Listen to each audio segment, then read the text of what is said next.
Hey, hi, how are you? My name's Felton. Welcome back to Magic the Gathering Arena. This isn't going to be a gameplay video. This is just going to be a short deck tech video. I've shown off Arclight Phoenix on the channel many times.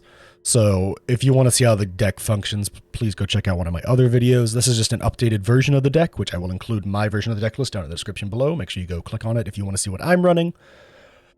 But we have access to a lot more cards now. We got access to 3 major new cards, in my opinion, 3 major new cards, with Shadows over Innistrad Remastered coming to Arena. We got access to Thing in the Ice, a thing that is very powerful into the mono-green matchup, basically bouncing your opponent's entire board of creatures, which can be incredibly useful. We got access to Pieces of the Puzzle, which allows you to grab instants and sorceries and then throw everything else in the graveyard, which really feeds delirium effects that we have in the deck, such as Fiery Impulse or just throwing Arclight Phoenixes into the graveyard. And we also got access to Invasive Surgery, a 1-cost instant that actually works really well with delirium as well. It's not amazing. It is something that is sideboarded in. That's why it's only on the sideboard, the same as like Negate and Fry. It's typically only really used for the counter matchup into the more controlling decks of the format, or in mirror matchups where you want to like hit their Pieces of the Puzzle, for example. I think the deck got some pretty solid updates. I think it's a lot better on Arena now. I think we have access to some cooler cards from Shadows over Innistrad. I do think we are still lacking a handful of powerful cards that would push the deck up into where it is in paper. Which is, don't get me wrong, Izzet Phoenix isn't, you know, blue-white control or Izzet creativity levels of meta.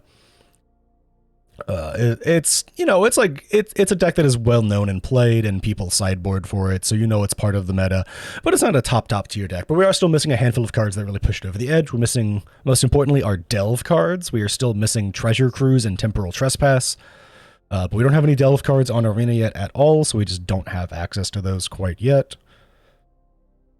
So yeah, that's just kind of the state of the deck. It got some solid upgrades. We still don't have access to Izzet Charm either, but that's not as big of a thing because you can slot in other cards to help take the place of Izzet Charm, and a lot of the decks that you find out there on the internet aren't actually using Izzet Charm at the moment. I still like to run it in my deck.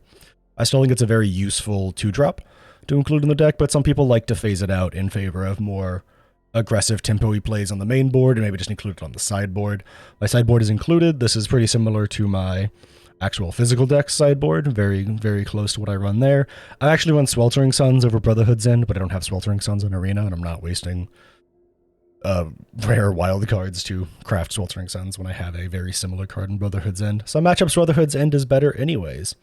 Something that is new to include, even though it's an old card, is Fry.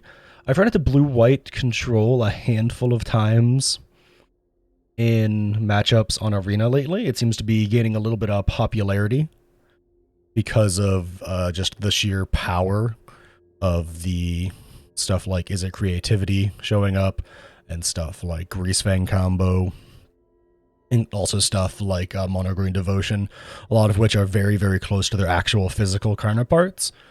So because of that, you run into blue-white control a decent amount, and Fry is just a really nice thing for, oh, they plugged their Teferi? Fry. Because it does 5 damage, and Teferi comes in with 5 loyalty. So you basically wait for them to plus, and then you Fry Teferi, because it can't be countered. It's a one-off, you only really include one, the same reason that you only have a couple of lava coils in here. It's one of those things that is more matchup dependent than anything else, but they are still very useful cards, that's why they're on the sideboard. Like I said, there's going to be no gameplay in this one. This is just kind of an updated deck tech. I've covered this deck tons of times, but it really is one of my favorite decks to play. It's a really fun tempo combo-y style deck that I just really like playing. Don't forget to leave comments, questions, concerns in the comments below, I guess. Don't forget to like, comment, subscribe, and all that stuff, and I hope to catch you in the next one.